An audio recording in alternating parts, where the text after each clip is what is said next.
desaparecidos.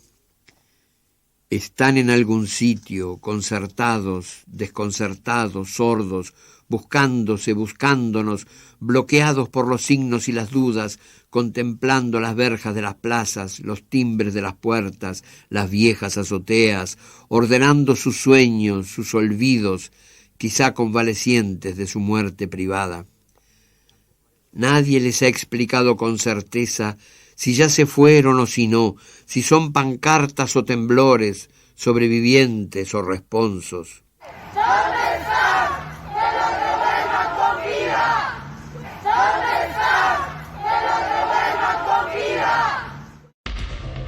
Desde ese 25 de noviembre de 1999 en que desaparecieron a su mamá, Janie Alexandra lo había intentado todo.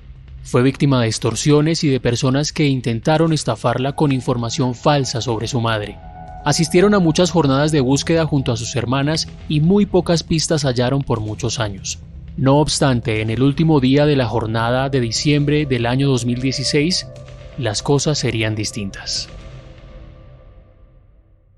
Ellos empezaron la búsqueda, ya se iba a terminar la comisión, que era una semana para el tema de la búsqueda de mi mami. Y pues lo que me dicen es que empezaron a buscar los restos.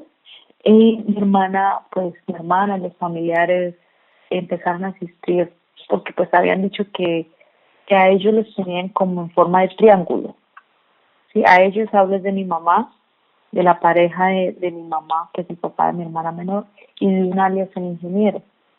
Que donde encontráramos uno, estaban en forma de triángulo las otras dos personas. Hoy en 2 de cada 10 presentamos Descansar hasta encontrar a mi mamá, segunda parte.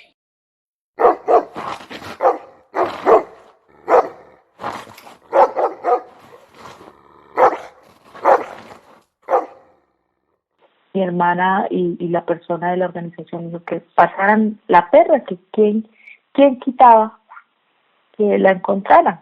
Entonces lo que dicen fue que pasó la perra, y cuando la perra pasó, ellos botan, les hacen un juego como una pelotica, y ellos vuelan, y ella metió el mordisco. Y cuando metió el mordisco y la retiraron, habían restos óseos. Por la hora no pudieron continuar. Acordonaron la zona, protegieron y guardaron todo para volver. A la mañana siguiente pudieron hacer el debido proceso de exhumación del cuerpo óseo encontrado. A pesar de que se hallaron en el lugar donde las investigaciones presumían podía estar la mamá de Janie, aún no se podía asumir que era ella. Para confirmar debían realizar una prueba de ADN a la hermana menor, cuyo resultado tardaría varios meses en salir. Para que confirmaran el tema de mi mami, fue en diciembre del 2017. Llaman a mi hermana mayor y le informan que efectivamente se encontró un cuerpo óseo y que ese cuerpo, con las pruebas de ADN cotejadas, se identifica como si fuera mi mamá.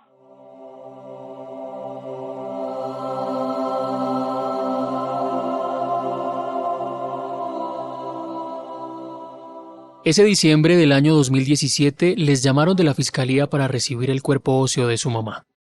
Es muy difícil creerle a la ciencia porque tú estás actuando en emociones y en sentimientos y en un dolor y en un duelo y en una lucha, y que tú la viste viva cuando se la llevaron. Cuando nos muestran que aún la acompañaba mi mami, sacan un brasier blanco y se miraba el tallaje del brasier y se miraba la marca del brasier, que era marca Leonisa. Y yo miro el brasier, y si ustedes recuerdan, cuando yo les conté, cuando yo entré al cuarto, mi mamá estaba en brasier. Identifiqué el brasier era marca Leonisa. En esa época no cualquier mujer utilizaba un marca Leonisa. Y yo vi el brasier, identifiqué el brasier, y era mi mano. El brasier, al igual que la moña, los últimos objetos que recuerda Janie de su mamá cuando se la llevaron, después de tantos años, estaban intactos. Amarillos por el contacto con el barro, pero lo suficientemente conservados para reconocer que eran de su madre. No obstante, para Janie aún faltaba la confirmación definitiva, la de su hermana. Y ella entonces hizo algo muy particular y fue que empezó con una mano, con su mano empezó a armar la dentadura de mi mamá, la parte de arriba y la parte de abajo con una mano. Cuando terminó de armar la dentadura, con su otra mano cogió 2 dedos y los montó encima de la dentadura y se quebró y empezó a llorar. Y lloraba y lloraba y lloraba. Yo me acerqué a la psicóloga y le dije, a Rosita, le dije, ¿por qué mi hermana hizo eso? ¿Qué significa eso? Me dijo, ella estaba tratando de visualizar la sonrisa de su mamá. Los dedos representan los labios. Ese momento doloroso, en el que su hermana con sus propias manos buscó recrear la sonrisa de su mamá, fue la confirmación definitiva. La habían encontrado. Vendría ahora ese duro momento, volver a Agua Azul en Casanare, al lugar donde la desaparecieron para poder llevar el cuerpo óseo al cementerio del pueblo.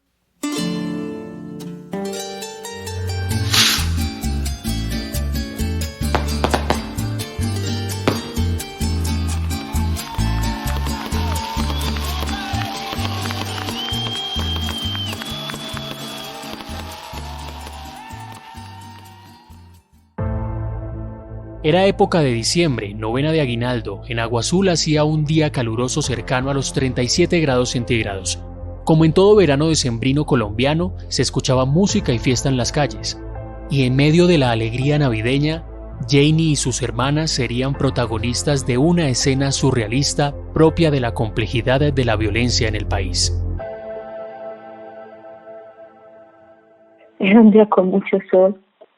Aquí en Casanare, en Agua Azul, en diciembre es verano, entonces era un día con mucho sol, era una época navideña, por así decirlo, que en Navidad tú ves el amor, la felicidad, todo decorado, todo bonito, pero que en ese momento era como si nosotros fuéramos como en una burbuja, que éramos nosotras, ¿sí?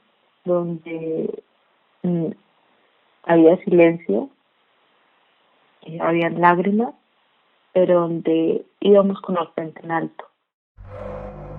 Unidas las 5 con un cofre y cargando fotos de ella, caminaron durante 15 minutos desde la casa donde desaparecieron a su mamá hasta el cementerio. Nadie se acercó, nadie siquiera por curiosidad. Ellas se recorrían el pueblo como protegidas por una burbuja ante la mirada indiferente y a la vez asombrada de muchas personas. Normalmente siempre son caravanas y un montón de gente. Íbamos nosotras 5, el cofre, mis sobrinos, los sobrinos que pudieron acompañarnos, íbamos nosotros nada más, y las fotos de mi mamá. Entonces era como eso, como algo que en medio de todo lo hicimos íntimo, pero la gente nos pudo ver, pero nadie se acercó. Hoy Janie se ha convertido en una importante lideresa. Es parte de la mesa de víctimas de Yopal y tiene un reconocimiento por seguir apoyando la búsqueda de otras personas desaparecidas. Un reconocimiento que hasta su propia madre le dio un día, cuando en un evento de mujeres buscadoras en Pasto, Janie pudo escuchar su voz.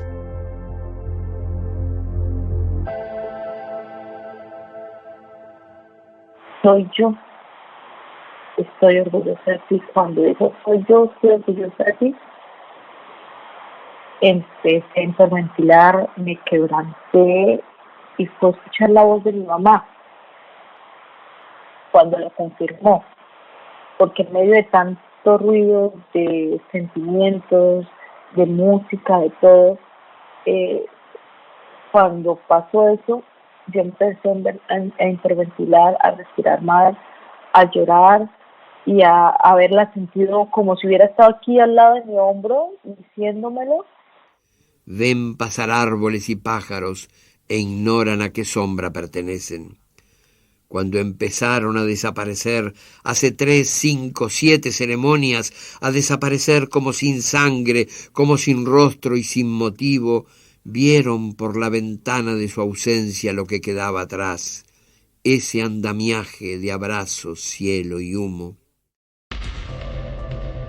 La historia de Janie nos permite seguir haciendo memoria y sensibilización sobre la desaparición forzada en Colombia, un flagelo que hoy siguen viviendo decenas de familias que esperan encontrar a sus seres queridos, encontrarlos vivos, porque vivos se los llevaron. Les invitamos a escuchar la siguiente crónica dentro de 15 días, en 2 de cada 10.